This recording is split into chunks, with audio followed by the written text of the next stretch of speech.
Good afternoon, this is Transfer Talk. Less than 2 weeks to go now in the January transfer window. Could we see another English player head to Bayern Munich? Also this hour, is Calvin Phillips' future about to be resolved? We're with one of the clubs that are interested in signing the England midfielder. And Chelsea want £50 million for Armando Broja, but who will be prepared to pay that price?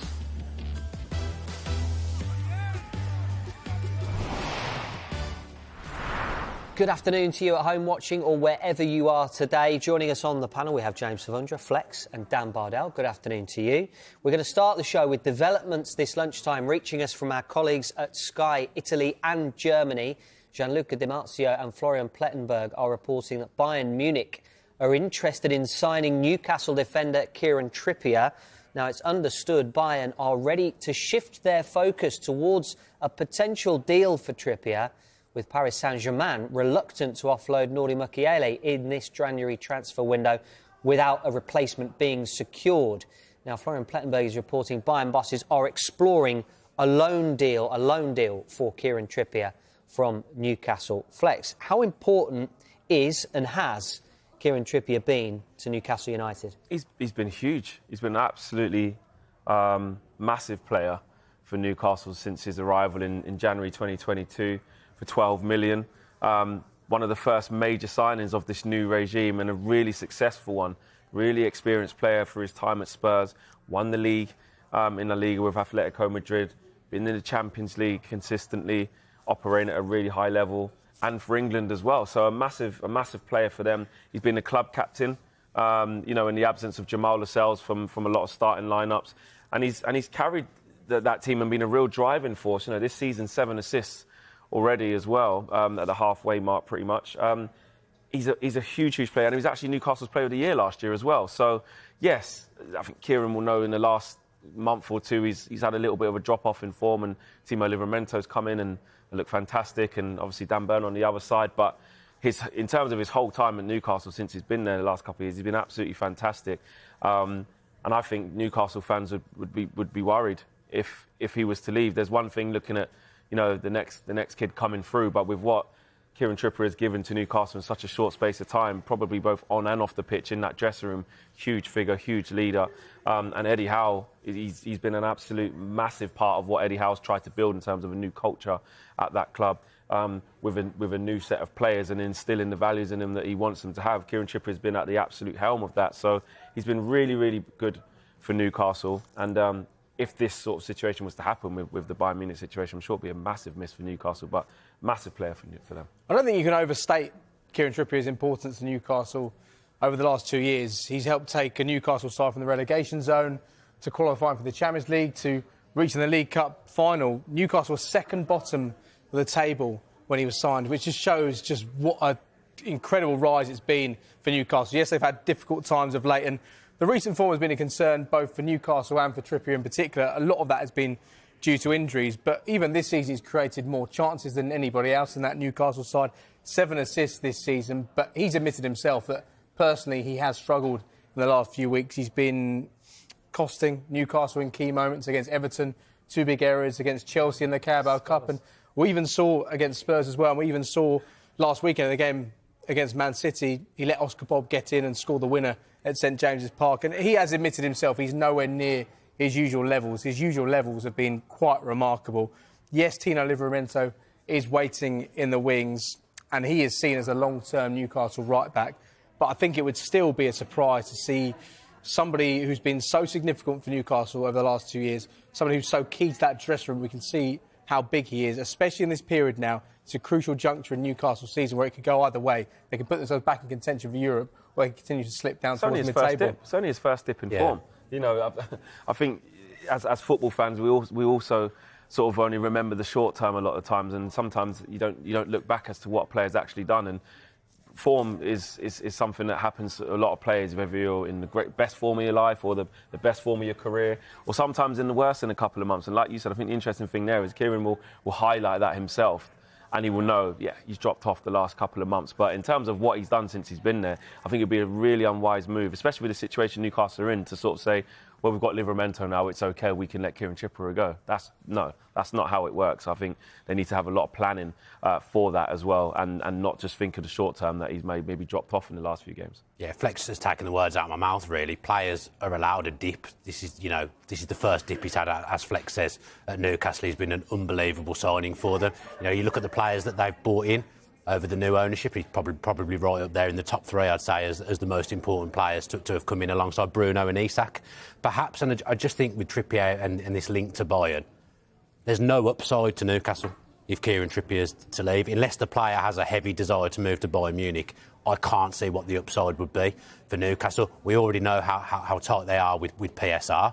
So if they got rid of him on loan, that isn't going to free up anything for them to be able to bring in a player permanently. It's not going to enable them to strengthen other areas. They'll then be down to just one right-back in Livramento, who, although he's a good player, he's a very different type of right-back to Kieran Trippier, and he is still learning his trade. The plan with Livramento when he came in was that they had an experienced right-back and a young right-back to learn off him. I just can't see any advantage to Newcastle, especially when they're suffering themselves a little bit at the moment, to sell, the person who's captain more often than not because he's first choice, and when Lascelles doesn't play, Kieran Trippier takes the armband.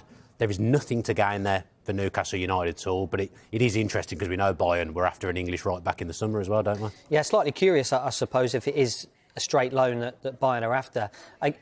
You mentioned it there, but Newcastle, like many clubs, are struggling with PSR. They need to bring money in, Dan. Yeah, look, they've spent a lot of money under this new ownership, as we knew they would. Not been allowed to probably spend as much as they would have hoped for. I think this ownership, if it wasn't for the regulations, would have been willing to go a lot further with the money that they've spent. Newcastle fans won't have a problem with the business they've done because they've brought in a lot of very good players. The problem they've got at the moment is the sales since the takeover. So they've only really sold 2 players for over 10 million since the new ownership has come in, and one of them was Chris Wood, who was sold at a loss. So Newcastle have spent a lot of money on incomings, but they haven't bought anything in over the last few years, and this is one of the reasons why they're so tight now.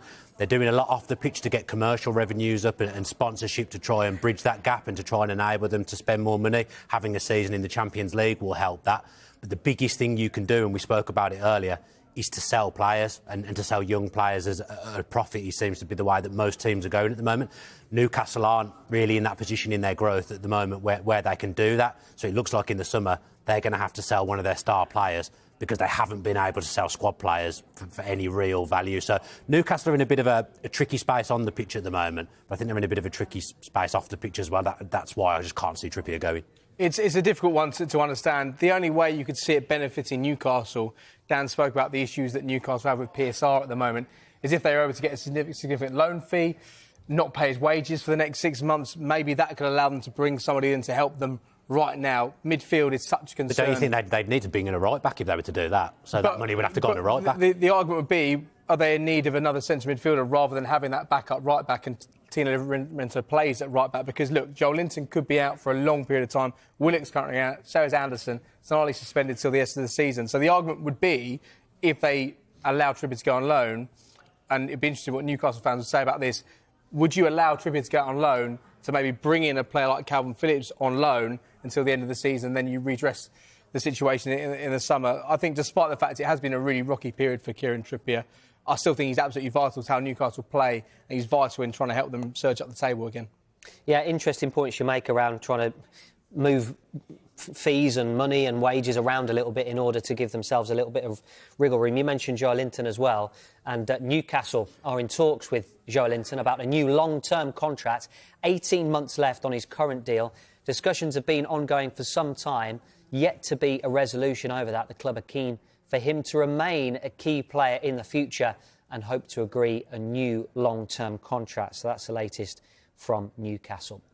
West Ham are in discussions over a loan move for Manchester City midfielder Calvin Phillips. We broke that story for you on Good Morning Transfers today. And yesterday, West Ham, we told you, were one of 6 clubs interested in the player. Also in the race, Crystal Palace and Newcastle, who have made contact with City about a deal this month. Atletico Madrid and Barcelona are also understood to be interested in the player. So, is West Ham a good fit? I think it's one of those rare moves where it's a good move all round. This one, I think, for Manchester City, it's clear that he's surplus. I mean, Pep Guardiola's said as much, but if Calvin Phillips isn't playing when Rodri is suspended or injured, then Calvin Phillips is never going to get a game for Manchester City, and he needs to play football. He's too good a footballer to be sat on the bench every week and not even coming on. Yes, he's at an elite club in Manchester City, but Calvin Phillips showed in his time at Leeds in the Premier League in their first season under Bielsa what a truly great midfielder he is. So Calvin Phillips needs a move. West Ham are actually one of the clubs that are in a fortunate position due to the sale of Declan Rice. They've got a bit more wiggle room with the finances and getting players in. They use the market very, very well in the summer in kind of replacing Declan Rice with two players in James Ward-Prowse and Alvarez, and West Ham riding high in the top six at the moment. They're obviously looking at this now and thinking, we can get a player in here from a position of strength, and that's what they're trying to do with Calvin Phillips. It was one that I thought might happen in the summer. I actually thought Calvin Phillips could be a direct replacement for Declan Rice, but at that time Calvin Phillips didn't want to move. The time's come now where he's obviously realised, I'm not going to get a game at any point here. What are my options? West Ham are a really attractive option, playing in Europe, magnificent fan base. Don't think David Moyes gets the full credit for the job he's done there. I think he's done an excellent job in his second spell there. So it's a good move all round for me, and that would really strengthen West Ham and give them different midfield options, because they'll plan to go a long way in the Europa League, and if they do that, they'll need as many players as possible. Does a loan move work for Phillips, or would he prefer a more permanent home after the time he's had at Manchester City? I think a loan move's the only thing available to him in this window because of the issues every club has, either in terms of what they can afford, but also in terms of what they can afford within PSR at the moment. Nobody could afford a fee of what Man City would look for. They bought him for £40 million in 2022. That's only just over 18 months ago. So they'd look to recoup as much as they can from that. If it was to be a loan, I still think it's unlikely to be something where he performs well and comes back and performs for City, because I thought Pep Guardiola's comments in December were so telling, and his actions as well. He's played 19 times, 19 minutes even, since October in the Premier League. He's played 90 minutes in the top flight this season, not featured in their last 9 games in the Premier League. In December, Pep Guardiola said, I visualise some things and visualise a team, and I struggle to see him. I feel so sorry for my decision for him. He doesn't deserve what has happened to him. That almost seems like a conclusion he's drawn, that he has no future at all. He doesn't see him in the team. Even when Rodri was suspended for those 3 matches earlier on this season, Calvin Phillips wasn't getting the opportunities. He's not started at all in the Premier League this season. 2 starts since he joined the club. It's not worked out at all.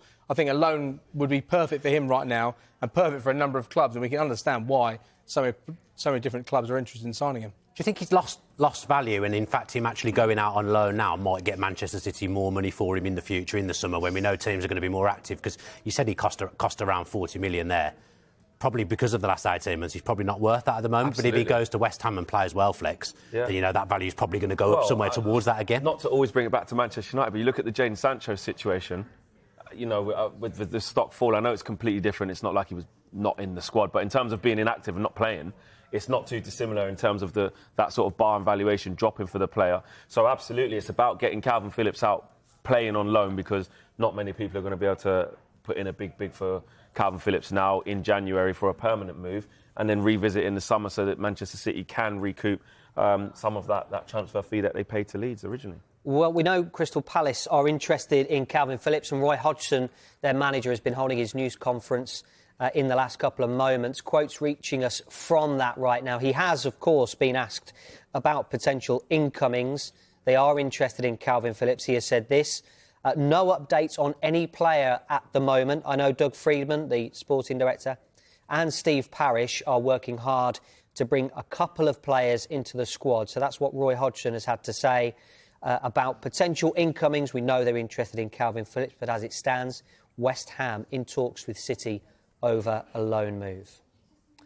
On the way with news from Arsenal and Wolves. Can they pull a deal off to sign Armando Broja?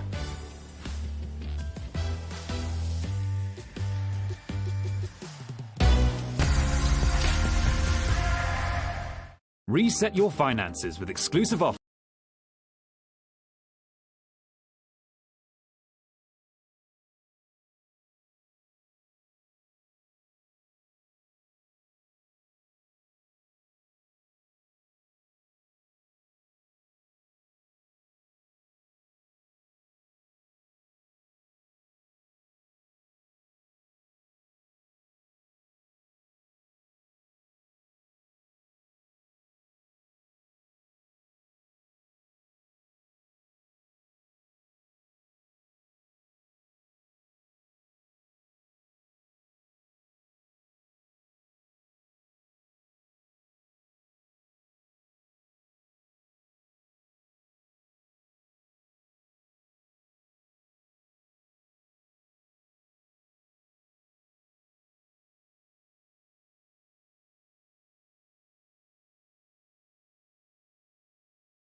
Welcome back to Transfer Talk. Let's get to Arsenal now. We can speak to our reporter James Cole, who is in position for us, ready to speak to Mikel Arteta. Hello there, James. Still no incomings at the club. Now, there have been links with Karim Benzema in the papers today. I wonder whether that's a realistic option for Arsenal. Hi Dave, I think Benzema's agent's been pretty busy, hasn't he? He's been linked with Chelsea, Arsenal, Tottenham and Manchester United. As I understand, there's nothing in it from the Arsenal point of view. He's, 36, Benzema? He's playing out in Saudi Arabia. He's been there just 6 months, but already seems to be unsettled and looking for a move away. But Arsenal not in the market for Benzema, as I understand. What about a striker generally? Well, Mikel Arteta said after the defeat to Liverpool in the FA Cup that actually bringing in a striker in this window is unrealistic. He's urged fans to stick with the guys they've got. Arsenal have been linked with Toney, haven't they? The Brentford striker who's returning from his ban this weekend against Forest. But Brentford want £100 million for Toney. Don't forget, Arsenal spent £105 million on Declan Rice alone in the last window. So purely on a profit and sustainability sense and purpose, you'd say that is highly unrealistic as well. So the noise coming out of Arsenal today is, look, we're looking in the market. It's most likely a loan deal. We're open, but don't expect anything to happen, certainly not big name signings like Benzema. Arteta quashing these expectations, these rumours, which have come about because Arsenal aren't firing up front. They're creating chances but not finishing them. They've had a real drop in form, just 1 win in 7 in all competitions, 3 defeats in a row now. A bit of pressure and criticism coming on Gabriel Jesus, their main striker. He's scored just 7 goals this season. Arsenal fans would expect a bigger return from him. He also missed the defeat to Liverpool with a knee injury, so we'll get an update from Mikel Arteta on him and other potential returns. They've just got back, actually, Arsenal, from a warm weather training camp in Dubai, where no doubt finishing in front of goal will have been a priority. We'll hear from the Arsenal manager as they host Crystal Palace and look to turn around their fortunes tomorrow at the Emirates. James, thank you very much for the moment. Mikel Arteta coming up a little bit later. From Arsenal to Wolves now. They are trying to sign a striker this month. Daniel Kahn will be speaking to Gary O'Neill a little bit later on. He joins us live now. Daniel, can they afford to spend £50 million on Armando Broja? Yeah, afternoon, Dave. I think the quick answer to that question is most likely not. But as you mentioned there, Wolves are definitely looking for a number 9. It's something I've spoke to Gary O'Neill quite a lot about this month. And he actually said this week that as soon as he came through the door at Wolves in the summer, he wanted to bring a number 9. We know that wasn't possible last summer as they tried to comply with the PSR rules, which we saw this week that they had. And that saw sales from Ruben Neves, Mateus Nunes and Nathan Collins as well. But it didn't give them the opportunity to bring in a striker at that time. We saw what Gary O'Neill has done since then, converting Hwang Hee-chan from a winger to a striker. He's their top scorer this season. But you look at their need for a striker this month. Well, Hwang, as I mentioned, he's at the Asian Cup. We've also seen the likes of Fabio Silva and Sasha Kalisic leave the club on loan this month as well. So definitely an area Gary O'Neill wants to add additions in this month. I think we're looking again more at a potential loan or an option to buy in the summer. And they are working very hard on that. Gary O'Neill said this week that they're getting closer and closer.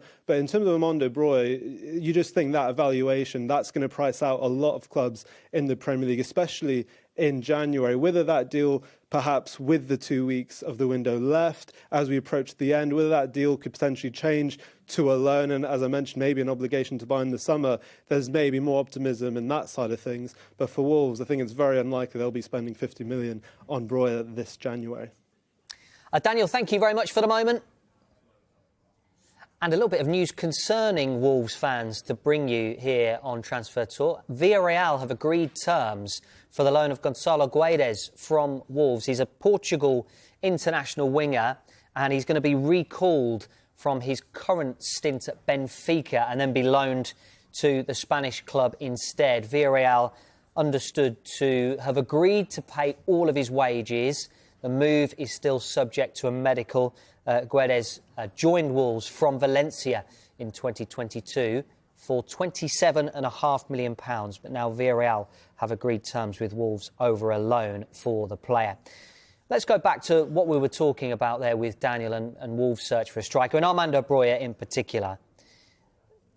Putting to one side the price at the moment, why would Chelsea let Armando Broja go when everybody seems to be talking about Chelsea needing a goal scorer. And especially when Mauricio Pochettino described him as one of the most exciting young strikers in Europe in the last few weeks. And he is, in fact, their only natural number 9 they have at their disposal at the moment because of Nicholas Jackson being away at the AFCON and with Christopher Nkunku out injured again, which is a real concern. But the former Cole Palmer really has helped Chelsea in recent weeks. Yes, he's not a natural number 9, but that's helped them in a period where they have struggled. But we can look at Broja's league stats from his career so far, and it would suggest that any club looking to sign him in this window would be recruiting potential rather than an end product. 18 goals in the league, just 8 of those coming in the Premier League, and 6 of those whilst he was on loan at Southampton. This season, just 2 goals in all competitions.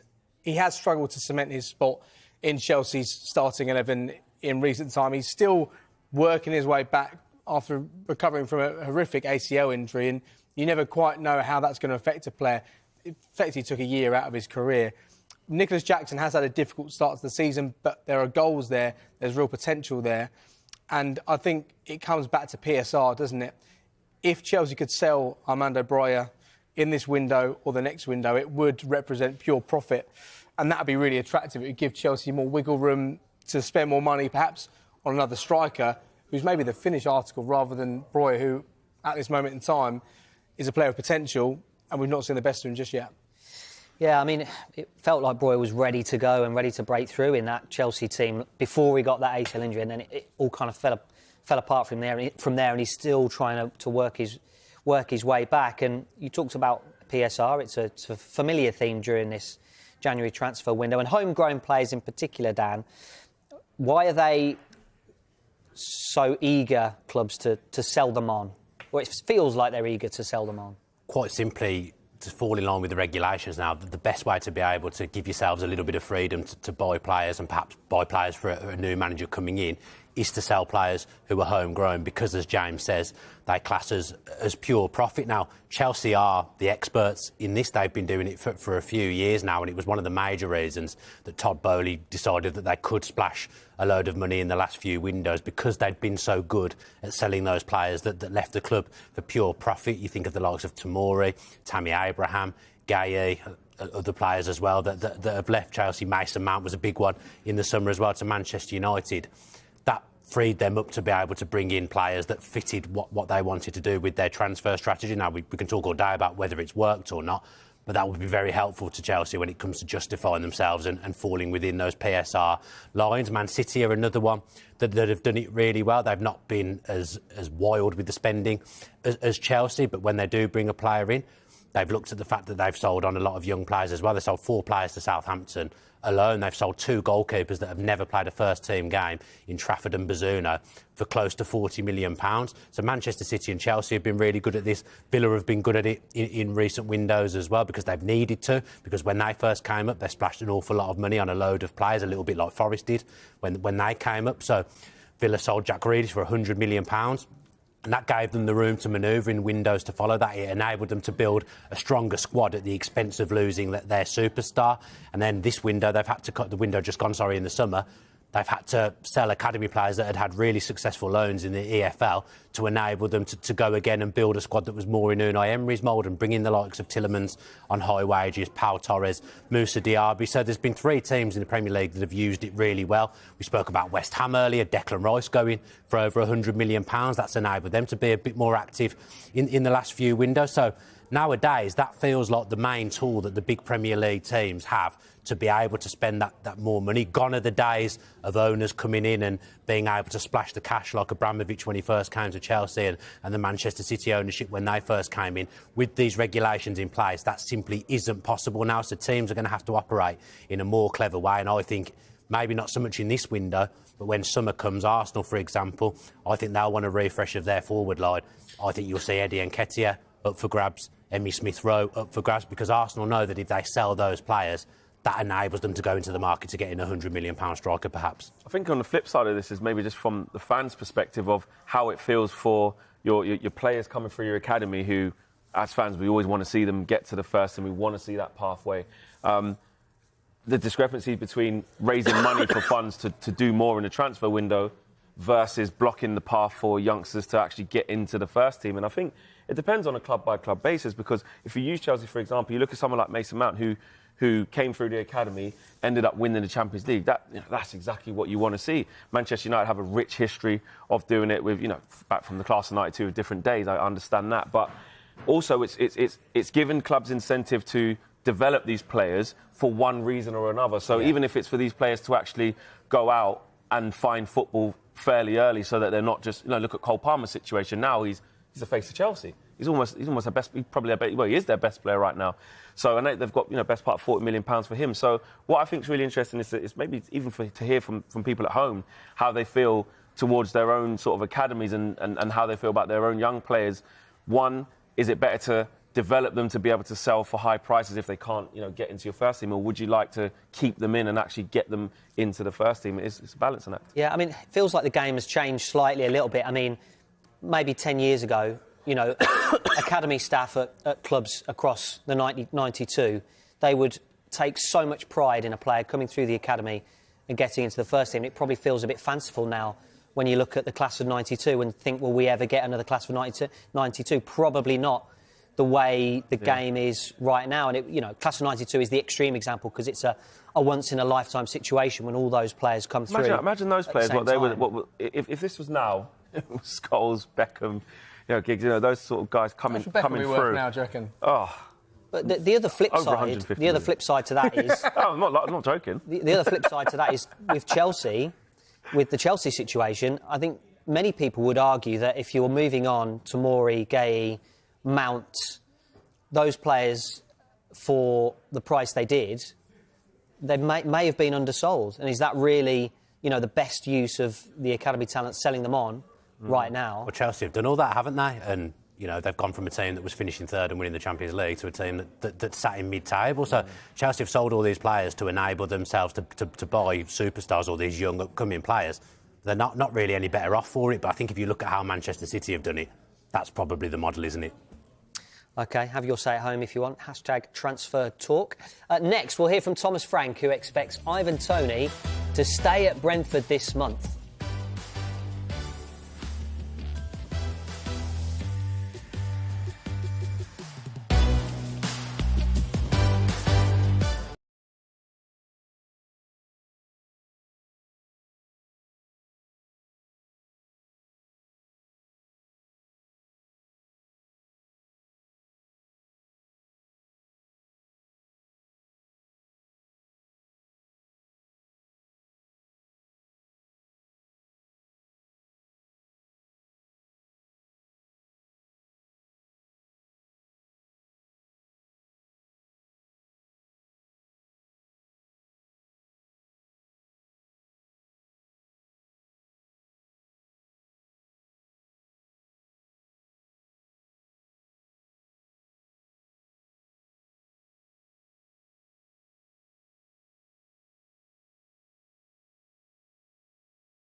Welcome back to Transfer Talk. Busy afternoon here. We're going to be hearing from Jordan Henderson live at 1 p.m.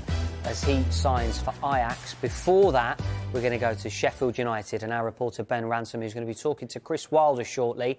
Just the one signing so far in this window for Sheffield United. Ben, are they going to be ramping up their efforts to bring more players in before the end of the window?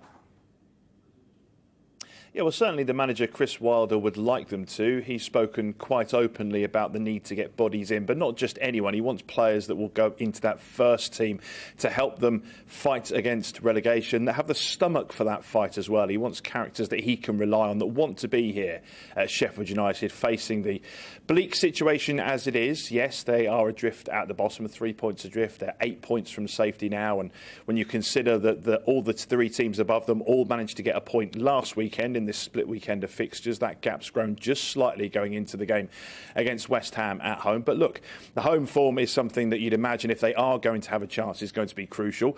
Bodies, absolutely yes, and a little bit more quality. And I suppose we've already seen that, haven't we, with the signing of Ben Brereton Diaz, a player that has the potential to add goals to the side, even though since his move to Spain and Villarreal, he's yet to find the target this season. But when you rewind a year, he was one of the most highly sought-after players in England, of course. That prolific spell at Blackburn, a goal round one every 3 games, and he's been something that saw him get international recognition too. So he is a player of quality. He's settling in well.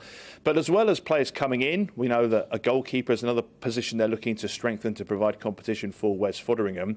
There is also talk and interest potentially in one of their key players, Anel Amahadzic, a player who was integral to their promotion-winning campaign last year, made captain under Chris Wilder, the Bosnian international. But reports, certainly we've been told by one source, there has been interest from Napoli and a bid has come in. Nothing confirmed on that from the club. So it'll be really interesting to find out from Chris Wilder whether there has indeed been that interest and what sort of money it would take to prize him away. Now, Chris Wilder would not want to lose him. I know the owner has said it would take a very good offer for any of the players to leave this month, especially such an integral player. But as we also know, money talks, and potentially a player going out could mean more money to bring players in. But yeah, you'd imagine these final couple of weeks will be busy here at Sheffield United, and we'll find out more from the manager in around an hour's time.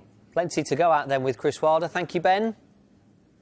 Thomas Frank has confirmed that Ivan Toney will start tomorrow night's game against Nottingham Forest live on Sky Sports. Toney will also captain the side. And Frank says he's 99 point something sure he will stay at the club in this window. I'm looking into the eyes of a player that are very committed, very excited and can't wait. And I think I can break it now. He will start tomorrow. And he will also lead the team out of the tunnel. He will be the captain because Christian is injured. So I'm pretty sure he is ready. As I said earlier in these press conferences, that is 99 point something that he will stay here. Football is crazy, so you never know what's going to happen tomorrow. He's very committed to be here. He's very committed to help the team. I spoke with him yesterday about it. That's the only thing on his mind. We just have that 0.0 something number of craziness in football that you can't rule out. He want to stay here. He want to help the team. We want to keep him. 8 months away, but he is back. Brentford play Nottingham Forest for Ivan Toney's return live on Sky Sports Premier League. A main event Saturday evening from 5 p.m. Now, also Thomas Frank said that Ivan Toney's been like an 8-year-old boy around the training grounds, excited to play again, fit and raring to go, committed to Brentford. That's despite what he told Patrick Davis in a Sky interview this week, where he said, you know, my ambition is to join a top club. You can never predict when the time is right. How important is he going to be for the rest of Brentford's season?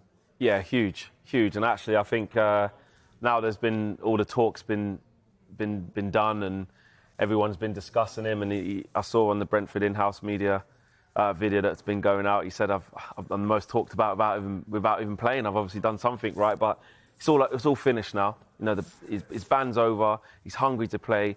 I just think he wants to just hear that first whistle and just play, because he's such a huge player for Brentford, and what he's achieved and the goals he scored.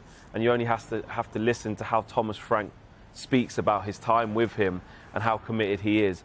I think if there was any inkling into him being partially swayed or not being committed, or his head's in other places, or he's not quite ready, we would see it from Thomas Frank. You know, we see how honest he is, and it's sincere. You know, I don't think it's any secret that Ivan Toney wants to push himself to the best of his abilities and reach the pinnacle of club football and international football. He's spoken really refreshingly about his ambitions, but so has Thomas Frank. So has most Brentford fans. So have everybody in the media. It's no secret. So I think what I think the important thing to focus on is that Ivan Toney's made it abundantly clear that he's ready to play for Brentford, wants to help them out, and repay the fans. And if you're talking about raising their standards and raising their morale, towards the end of that clip that we've been running, he's talking about the feeling amongst the training ground.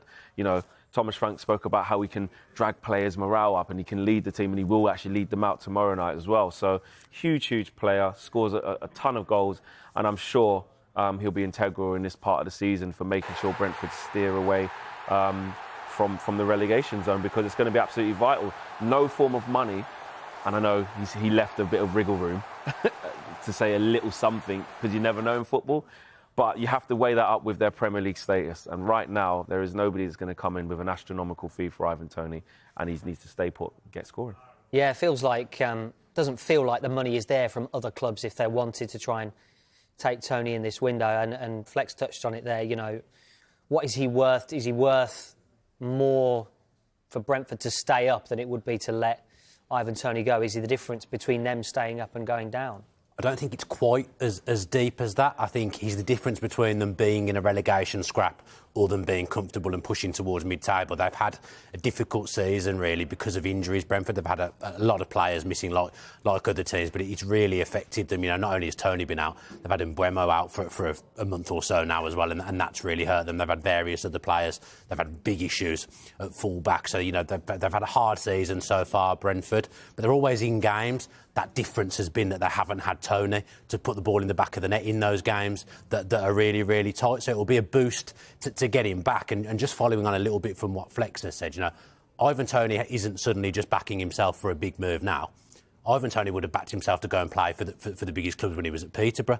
He probably would have done the same when he wasn't getting a game for Newcastle earlier on in his career. This is a player that's always backed himself to score goals and always backed himself to progress. So now he's proven himself as a Premier League striker. The next logical move is to step up to a club that maybe has got European aspirations, that's pushing towards the upper reaches of the Premier League. But I think both Ivan Toney, Brentford and also Thomas Frank, they all know this situation. They'll all be at ease with it. Thomas Frank knows that Ivan Toney would leave Brentford if a big offer came in and the chance of going to a bigger club came in. But Thomas Frank also knows as long as Ivan Toney's pulling on a Brentford shirt and he's on that pitch for them, he's going to give absolutely everything to the cause, and that he'll probably put the ball in the back of the net as well. So I think it's a comfortable situation for all concerned. OK, it's the Saturday night football, Brentford against Nottingham Forest, live on Sky Sports. On the way, we're going to be live to Amsterdam as we wait to hear from their new signing, Jordan Henderson, at 1 o'clock.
Nottingham Forest face Brentford live on Sky for the Saturday night football. With injuries and a number of players at the Africa Cup of Nations, could Nuno Espirito Santo be making additions to the squad this window? This is what he said today.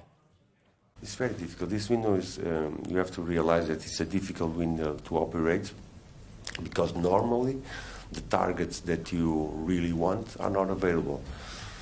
And it happens in all the clubs. The players that get available are the players that not being in a happy moment where they are. It happens to us also. The speculation of players in our squad going out is because they are not happy here or something, circumstances happen. So you have to be really careful, because what you want sometimes is not what you get. Also today, Tottenham have opened talks with Cercle Bruges about a deal for winger Antonio Nusa. Discussions are around a purchase now that would see him stay on loan at the club until the summer. He was a player Tottenham looked into signing last summer as well. So any updates on that, we'll bring them to you here on Transfer Talk. Anthony Martial's agent has denied reports the Manchester United striker has been told to train alone because he's not fit. Philippe Lamboli, the France International's representative, has told Sky Sports News that Martial has a hip issue that requires surgery. He also confirmed that Martial does not want to leave Old Trafford in this January window and will stay until his contract ends in June. James, we've got enough time to talk to you about Martial. Why is there so much noise around him? I think because it's been such a disappointing period of time. It's been a long period of time that he's been at the football club for. There was a lot of excitement, a lot of intrigue when he joined in 2015. He scored that goal in his debut against Liverpool, and that felt like a pivotal moment. And you consider the number of managers he's had at Man United, but he has almost been the poster boy for everything that's gone wrong at Old Trafford over the course of the last 8 years or so. It's not worked out for him over the last 4 Premier League campaigns. He's mustered 12 goals. There's been plenty of injury concerns, and it doesn't appear like he's injured and unavailable at the moment. We wait to see how bad this injury is and whether or not he'll play for the club again. I think the frustration is we've been led to believe he wants to stay at Man United until the end of the season. His contract runs out in the summer. But what that does mean, it restricts Manchester United from bringing a player in. I think they'd have liked to ideally offload him and bring in a striker that could just help Rasmus Højlund a little bit, because yes, there's been some really bright signs, and I think he'll go on to be a really, really top player. But there's a lot of pressure on his shoulders. We spoke in these shows in August about it being a huge amount of pressure for Højlund to come in, be United number 9 and lead them to what was supposed to be a season where they were going to challenge for silverware. That's not happened, and I think there is a case where, for Manchester United fans, and probably many at the club as well, they're just looking forward to this chapter ending with Anthony Martial, Ineos coming in with a new directive, a new way of looking at transfers, and hopefully they'll be in a situation where they don't get stung by someone like Anthony Martial, because the player takes responsibility, the managers take responsibility, the club takes responsibility. It's simply not worked out, but thankfully we're coming towards the closing pages of this final chapter for Anthony Martial. The last thing he wants, though, I mean, personally, the last thing he would want is to be, with these 6 months to go, one, injured, and, you know, putting aside the whole training alone thing, but injured. He doesn't want to be, he wants to be on the pitch and scoring goals to give himself leverage for a move in the summer. He doesn't want to be injured. Well, he's going to be a free agent in the summer, so he's going to have, obviously, his options open up in terms of that. And he's just been blighted with injury, so it definitely would have been frustrating for him to be as injured as he has been. And actually, you know, Martial has been sort of made the fall guy at some points. And the truth is, at Manchester United, there's been many players who just have not been up to the task. Players who've been given brand new contracts who haven't hit the heights, new players that have come in who haven't hit the heights, as well as players who have been there for years, which Anthony Martial falls into that. It's so multifaceted at Manchester United as to why things are wrong. It isn't just one player. But this will be a concern, because obviously his representatives are actually saying he needs to have a minor operation, which he's now going to go and have, which he's wanted to have for a long time, and that's why he hasn't been 100% fit. And to his defence, you know, Erik ten Hag has spoken glowingly about the times when he has been available. The stats prove that Manchester United look better, especially last season. So it's something that I think Manchester United fans, will probably just want to see the end of and see a new dawn and a new face come in. And I think for Martial, he probably wouldn't have wanted to see his Manchester United career peter out the way that it has, but it looks like it is going to do that. Yeah, developments today as well at Aston Villa, who've seen an offer rejected by Middlesbrough for winger Morgan Rogers. It's understood it didn't come close to Middlesbrough's valuation of the player. Dan, why are Villa looking at Morgan Rogers?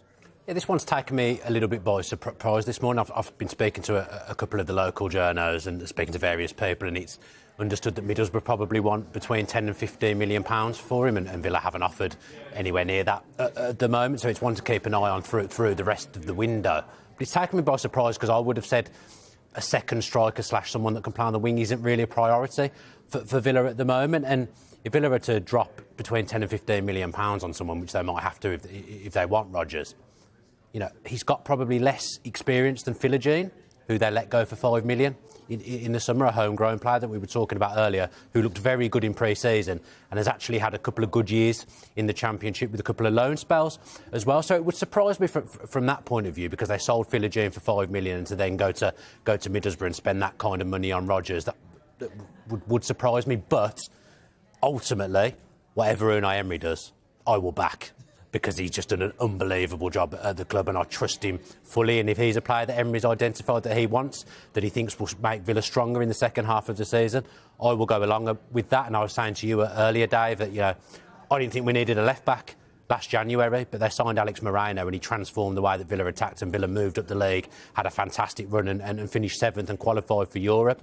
If Emery thinks Villa need this player and he helps Villa get up the league and, well, not up the league because there's not much further we can go, but if he helps Villa cement a place in the top 4 and we get Champions League football, then, you know, Unai Emery's God, isn't it? Look at that. Not too much on the way up. That was a little dig at you, I think. Flex. Long way down, though, mate, so be careful. As you would know. Flex, exactly. As you would know. You get there quick, so be careful. He's a player for... Do you think you can make... If Villa did the deal, could he make an impact now, or is it more a long-term thing? I don't think Villa would spend that kind of money now and not plan to use him. Villa have had 2 goalkeepers and have been naming 8 subs on their bench in recent weeks, so there has been absentees. I think when everyone's fully fit, the squad is probably at just about the right kind of strength, but Villa have had Buendia out for the whole season, so he's probably been the kind of player that I think Villa have missed in certain games. Rogers is a different type of player, but it's another attacking option, and Villa have told a couple of players this week that they're surplus to requirements and can leave, Callum Chambers, Bertrand Traoré, but they've made no real impact to Villa across the season anyway. So it will be interesting to see what Villa are working on, because I know they're working on a couple of things behind the scenes with younger players for the future as well, on top of Rogers. OK, James, Flex, Dan, thank you very much for the moment. Good morning, Transfers. We're back Monday morning at 9 a.m. Do join us for that. And Transfer Talk follows. That's back Monday at 1 p.m. on Sky Sports News. And for a full roundup of all the day's news, catch the Transfer Show tonight at 5 and 7 o'clock. Also keep up to date on the website and the Sky Sports app. Total Football is next, and these are live pictures from Amsterdam, where Jordan Henderson, the new Ajax signing, is about to face the media and questions from our reporter Gary Cottrell. Stay with us.